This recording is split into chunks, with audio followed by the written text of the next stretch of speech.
All right, thanks for tuning in. It's our first ever uh, uh, Living Hope online Bible teaching. So, difficult circumstances right now, and thanks everyone for understanding, for being flexible. We got a pretty unique national crisis on our hands. It really is a national health crisis. So, we're trying to be mindful of that, make responsible, wise decisions in light of everything. It's really hard for most of us to not be able to come to fellowship, not be able to be together. But the leadership have decided it also is by far and away the most socially responsible and prudential matter as a prudential matter. It's the most wise decision to consider other people's health, especially the vulnerable in our population, and just stay home, recognizing the need and the admonition for believers to be in fellowship with one another. We all take very seriously the admonition of Hebrews to not forsake the assembling together of ourselves in fellowship.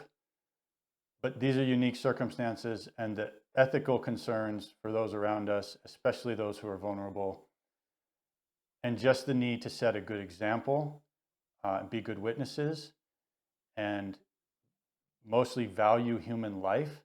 It's just overriding for the moment our desire to be together in worship and fellowship. So thanks for your patience. This is the best we can do for the moment. But the upside is technology makes a lot more possible these days. It's possible to still have a good, rich Bible study as somewhat of a community, even though that's going to be an online community for the time being. But we're going to take that as a win, as a good opportunity, and I hope that we can still get some edification out of our day by spending some time together in the Word of God. So be that as it may, thanks for your patience. We're going to have to be flexible in the coming weeks. We're going to try to provide more online content so that we can all feel a sense of community, a sense of fellowship, and above all, so that we can still be together in processing the Word of God together and thinking about it and ingesting it into our daily lives. So we're going to work hard to make sure we get as much of that out as we can. Meanwhile, we're just grateful for everyone tuning in and trying to get out of this what we can in a difficult, truly national health crisis that we've pretty well unprecedented for most of our lifetimes. So today, anyways, we're going to pick up in Mark's Gospel, Mark chapter 11. We were looking at it last week where Jesus enters Jerusalem. He goes into the temple in verse 11. When he goes into the temple in verse 11, he just looks around and then he goes away. He goes back to Bethany. And that's a little bit unusual, but we talked last week about the fact that when he goes in and looks around, it seems a little more deliberate in the way Mark presents it. It's not so clear to me that he simply looked around and decided there's nothing here for the moment, let's go home. It seems more deliberate. The language is that he examines things. He is investigating the temple at that point. And what's going to then unfold the next day seems to be in part because of the conclusion he reaches based on that examination. So the text becomes a lot more suggestive that his entrance into the temple is not simply routine. He's doing something intentional there. And what he concludes based on that investigation is going to factor into the story that unfolds from there. So let's look a little bit now, and we won't go too far back in review, but let me review quickly. When he goes into the temple, well-known story, he upends the tables, chases out money changers and buyers and sellers alike, and quotes from Jeremiah saying, "My Father's house is to be a house of prayer. You have made it a den of robbers." There's a lot going on there. We talked about that before. All that to say, he goes from temple in verse 11 to the fig tree, which he then speaks to, "May no one ever eat fruit from you again." Then he goes into the temple again, carries out his temple protest by upending the tables and kicking everyone out. Then he will come back.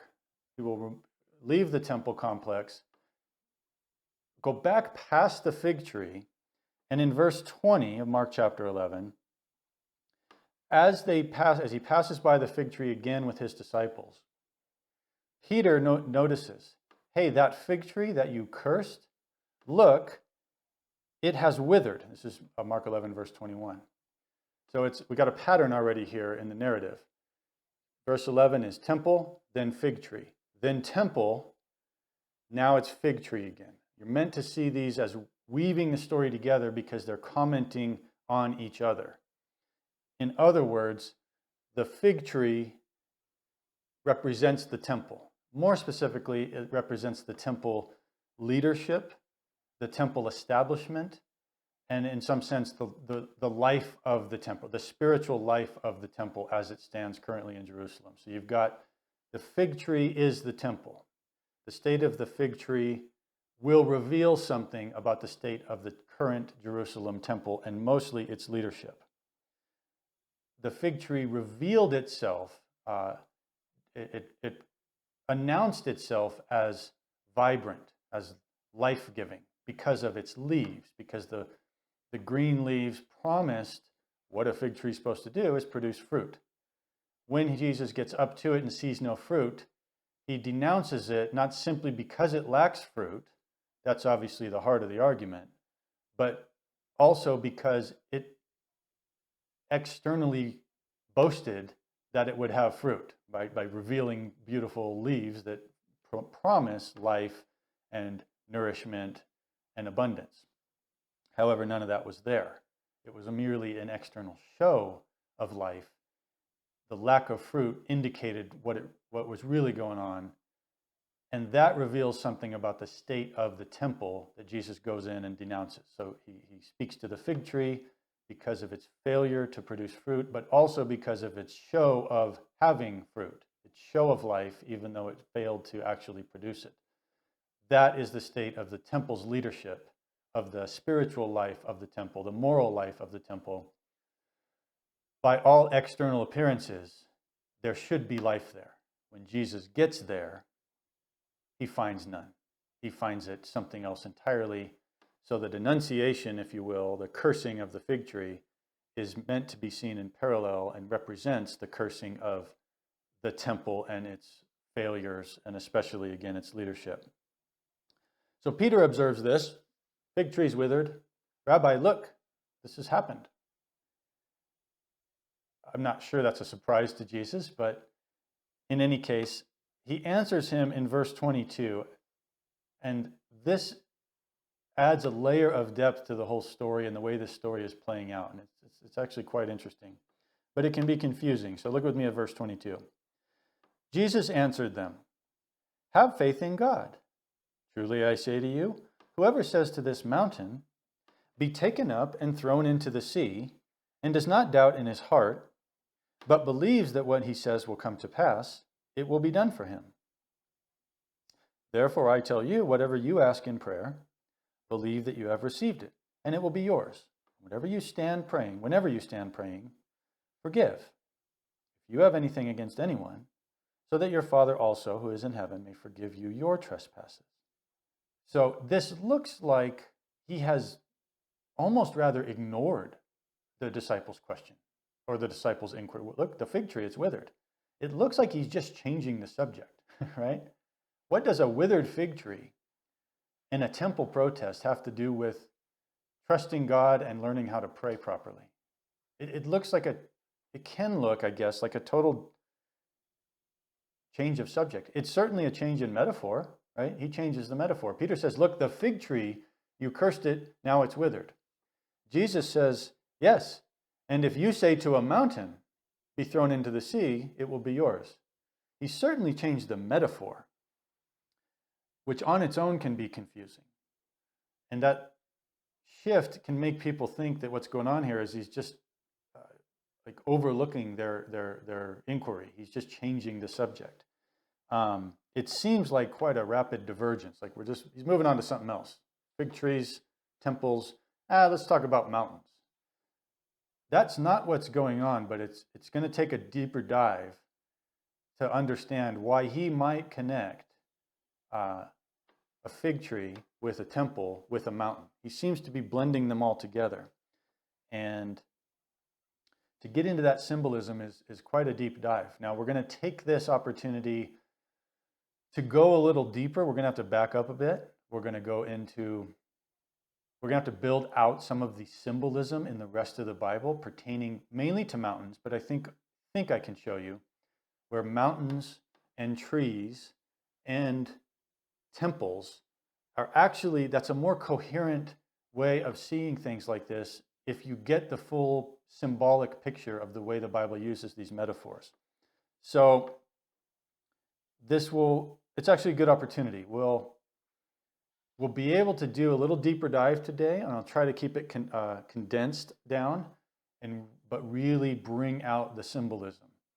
And then I think we'll be able to pick this up next week and should bring us full circle back to Mark's gospel in a way that I hope pays off and at least makes the narrative here in Mark coalesce a little bit more consistently in our minds. Because I understand this is confusing sometimes for readers, wondering what's going on with all these metaphors. Why has he jumbled this together? I think we can do that, but it's going to require us to back up. We'll slow down a bit, and we're going to go through some of these pictures in the Old Testament and at least some possible ways to look at this symbolism. So we're going to look at Zechariah 4. That's our first reference. I won't spend a lot of time here. Some of these we'll move through briefly. I just wanted you to get the sense of how the Old Testament uses these metaphors. It picks them up, and that should be helpful. Zechariah 4:7 is where we're going to begin. This is, to my knowledge, the only other place you have in this direct a fashion someone speaking to a mountain, specifically like announcing that they will be thrown down, right? So the bringing down of mountains is going to be a theme that actually appears more in the Old Testament than people realize. And that could help us cast some clarity on what Jesus is doing in Mark's gospel. So Zechariah 4:7, who are you, O great mountain? Before Zerubbabel you shall become a plain, and he shall bring forward the top stone amid shouts of grace, grace to it. And then the word of the Lord came to me, saying, the hands of Zerubbabel have laid the foundation of this house, and his hands shall also complete it. Then you will know that the Lord of hosts has sent me to you. So this is a picture in the book of Zechariah where they are commencing a temple building project. It's actually a rebuilding and rededication project under the leadership of Zerubbabel, who is a Davidic figure. He's from the Davidic lineage. So he's got he's of royal stock. And also he is accompanied, also featured in Zechariah's prophecy is the high priest Joshua. So these two figures are helping to lead this temple rebuilding and restoration project. For reasons that are not made quite clear in Zechariah, that project gets impeded. Part of Zechariah's job, as it was Haggai's job, the prophet Haggai does this as well, their contemporaries, is to provide encouragement and to challenge the people of God, to take heart and to keep doing the work and to trust God in this temple building endeavor. This prophecy plays into that context. This is the Lord through Zechariah saying, whatever this obstacle is to the temple building, we're not told specifically what it is, but it's referred to symbolically as a mountain, right? The metaphor pops out that the mountain before you, by trust in God, it will be laid low. It will be made into a plain. It will be flattened out. It will be leveled, and the temple building will resume, and it will be successful under Zerubbabel's anointed leadership. This is all important background here. It's interesting the way that the metaphor is already starting to have resonance with what you read in Mark. A mountain being thrown down, and it's in specifically a temple context. It's got the temple in mind. So already we've got some connections, and that's interesting. It could be that this opposition, the mountain, the great mountain that's opposing Zerubbabel, could be a foreign power. You get that in Ezra and Nehemiah, in the historical parallel to these prophetic sections, and it's likely that that has something to do with it. Now in Haggai, we know part of the problem was the apathy of God's people themselves. They just decided we're comfortable enough here. Let's leave this building project as it is.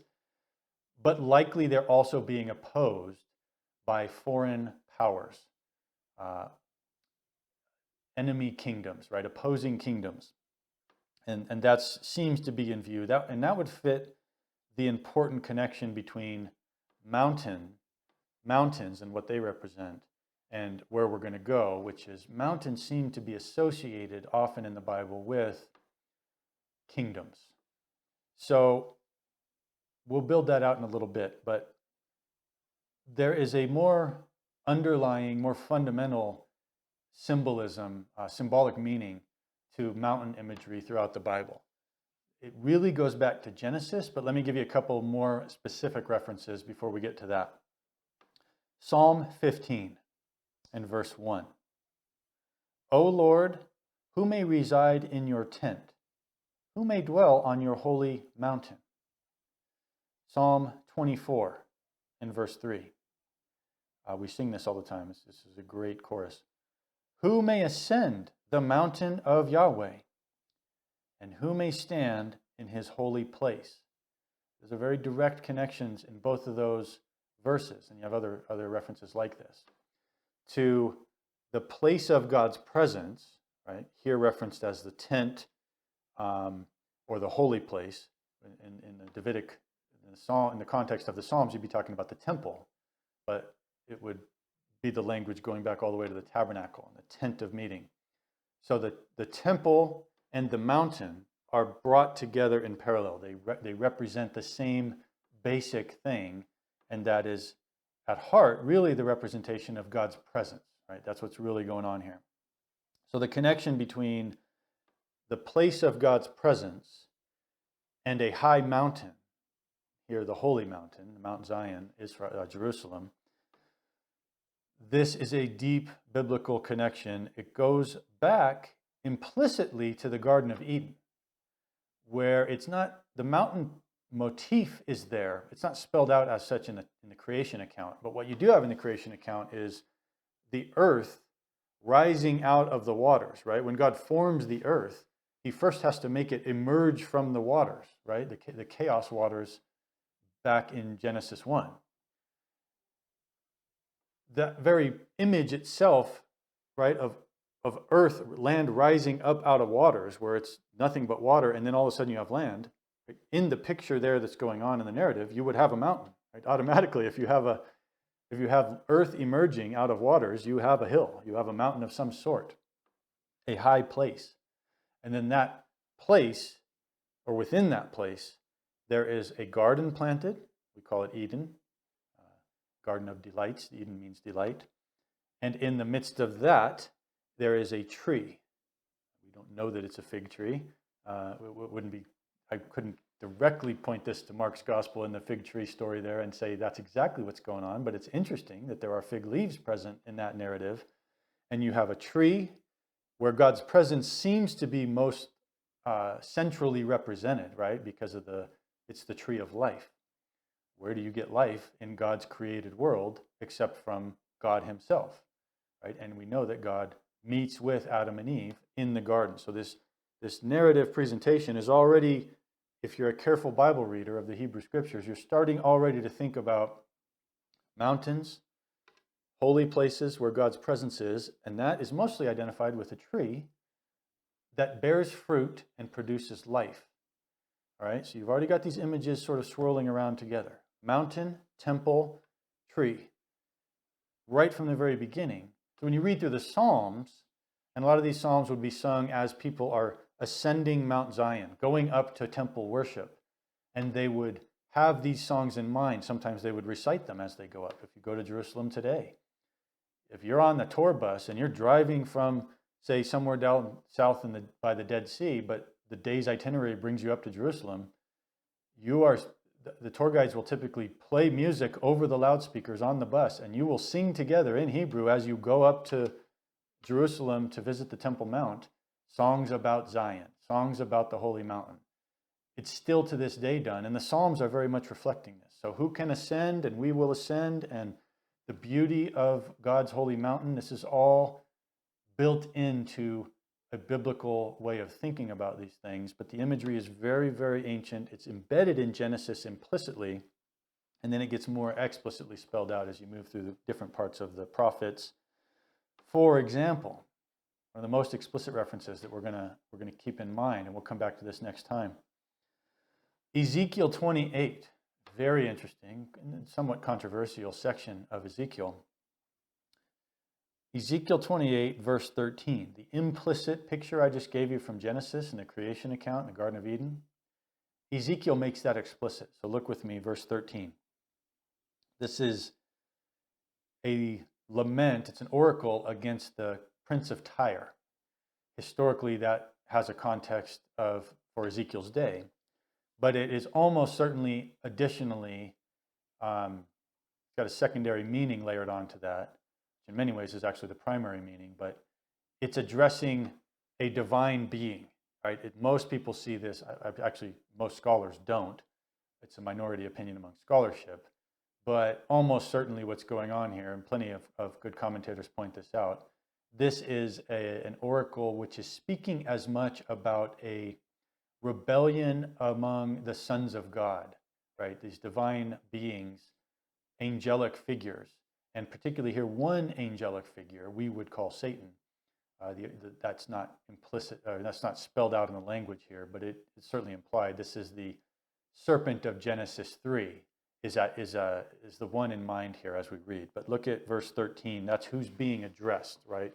The king of Tyre is a sort of stand-in here for the serpent of Genesis 3, for the Satan, the adversary, who was there in that Genesis scene. You were in Eden, the garden of God. Every precious stone was your covering. I'm not going to name all the stones, but there's something there that we'll come back to maybe next time. On the day that you were created, they were prepared. You were an anointed guardian cherub. This is an angelic being. I placed you. You were on the holy mountain of God. In the midst of the stones of fire you walked. So you've got a connection in Ezekiel, and it's explicitly spelled out. This cherub, this angelic being, this is the serpent of Genesis, was in Eden, in the garden, and the garden is then put in parallel with the mountain of God. So you got this mountain garden imagery where God's presence was. There also was this other divine being, this other supernatural presence. And you read back to Genesis 3 and you know what's going on there. So we're familiar with that. In verse 16, in the abundance of your trade, you were filled with violence in your midst, and you sinned.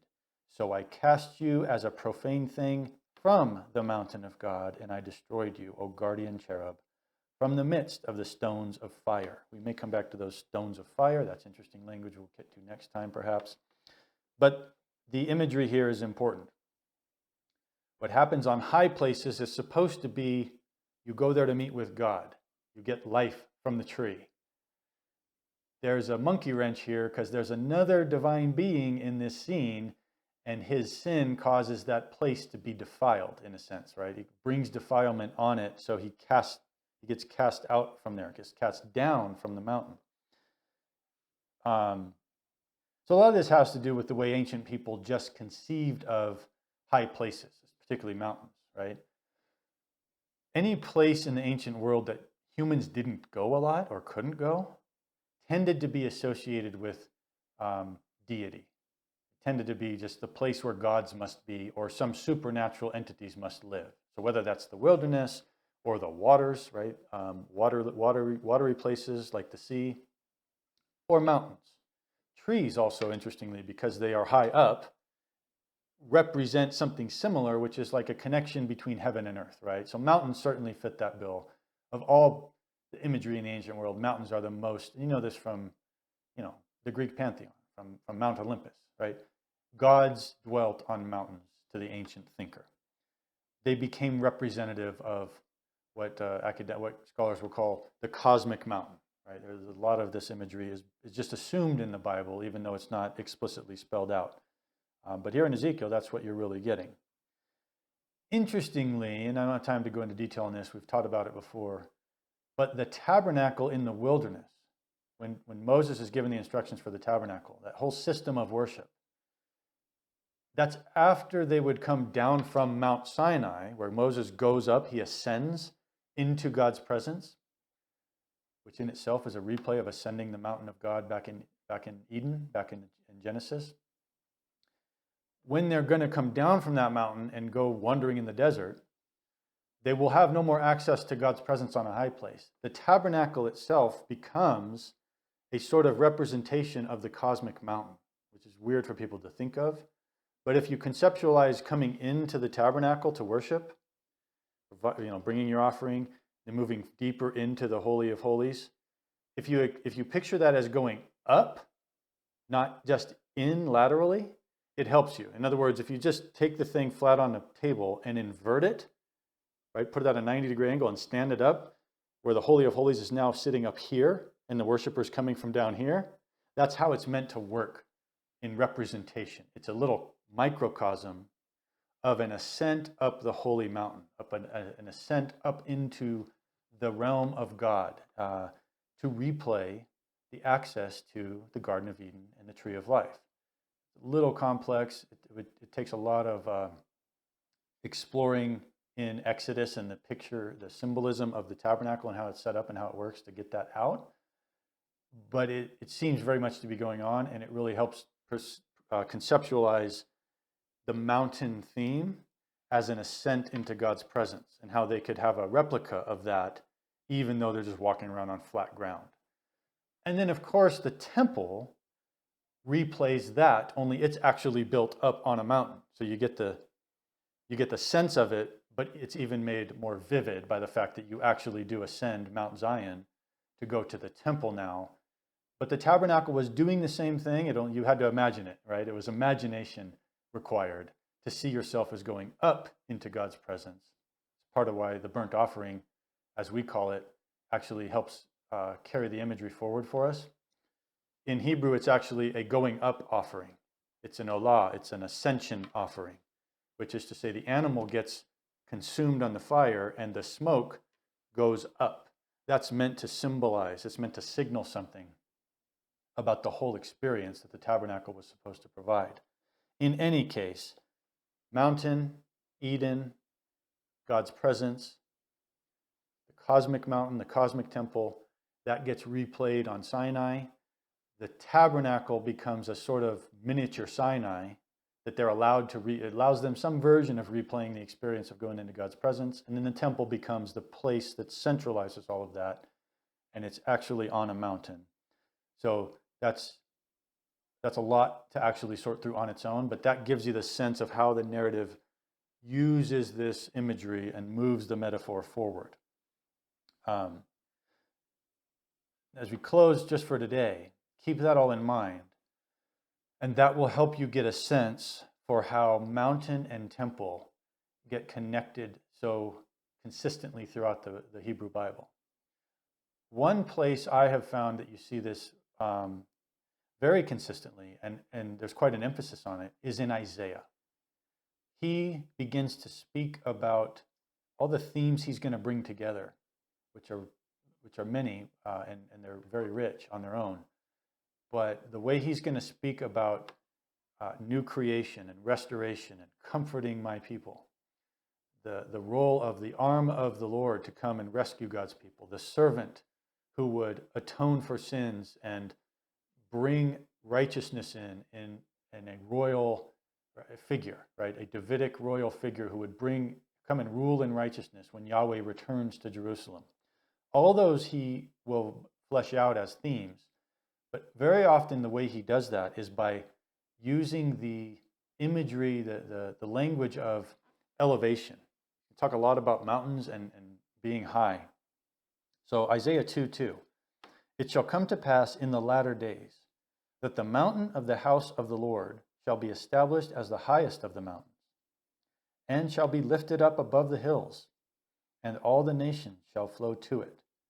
Many people shall come and say, Come, let us go up to the mountain of the Lord, to the house of the God of Jacob, that he may teach us his ways, and that we may walk in his paths. For out of Zion shall go forth the law, and the word of the Lord from Jerusalem. So again, mountain, temple, and this is all, again, a restoration movement when Yahweh himself will be there. His presence will be what gives everything its meaning. But notice here, and this plays out throughout Isaiah, we'll go through some more examples, but just briefly here, similar to what we saw in Zechariah, the mountain functions as both a seat of royalty and also a house of worship. There is both ruling language and there is worship language. There are royal functions going on and there are priestly functions going on. It's going to merge together like that throughout Isaiah. He certainly has the royal imagery most in mind. Zechariah seems to have the priestly imagery most in mind with Joshua, who becomes crowned at one point. In Zechariah 6, you have a crown put on the head of the high priest. Very unusual, right? And some would say, well, that's not right. You shouldn't be doing that. Well, there's a reason that's working out. Similar to what you have here, royal language and priestly language merge together. And where does it merge together? On the mountain of God. Because again, going back to Genesis, the mountain was a temple, but it was also a place where God ruled from, right? And where humanity was then to join him in ruling together as his image. So this is pretty deeply embedded language and imagery, especially when you keep in mind here, and this may bring us back to Mark's gospel, when Jesus says, if you say to this mountain, is he speaking about the mountain they're standing on? Is he speaking about Mount Zion, which would be in Isaiah's conception of it, the mountain of God, the holy mountain of the Psalms, the place of God's presence?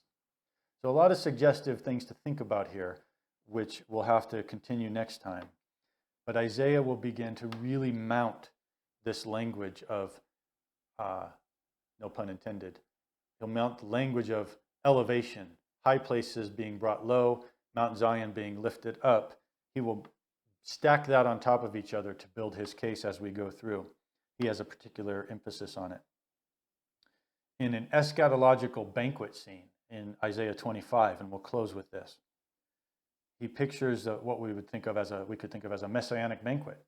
Think of Revelation and the marriage supper of the Lamb, a large banquet, a feast, where God's people are assembled together, having been saved, where Yahweh's presence has returned, and there's this giant banquet. Isaiah pictures something like this in verse 6 of Isaiah 25.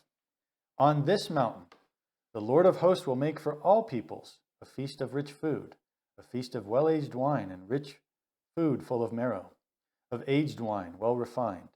And he will swallow up on this mountain the covering that is cast over all peoples, the veil that is spread over all nations. He will swallow up death forever, and the Lord God will wipe away tears from all faces, and the reproach of his people he will take away from all the earth. For the Lord has spoken. It will be said on that day, behold, this is our God. We have waited for him, that he might save us. This is the Lord. We have waited for him. Let us be glad and rejoice in his salvation. For the hand of the Lord will rest on this mountain, and Moab shall be trampled down in his place, as straw is trampled down in a dunghill. And he will spread out his hand in the midst of it, as a swimmer spreads out his hand to swim. But the Lord will lay low his pompous pride, together with the skill of his hands. And the high fortifications of his walls he will bring down, lay low, and cast to the ground, to the dust. So the mountain of the Lord will be elevated in this new creation celebration. But notice how connected to that, as the mountain of God is being elevated, lifted up above all other mountains, the other mountains, they're sort of rival mountains in this setting, they have to be laid low. And it's not enough just for God's mountain to be elevated. The rival mountains have to be laid low. They have to be destroyed. They have to be cast down. So you see the competition here of sorts.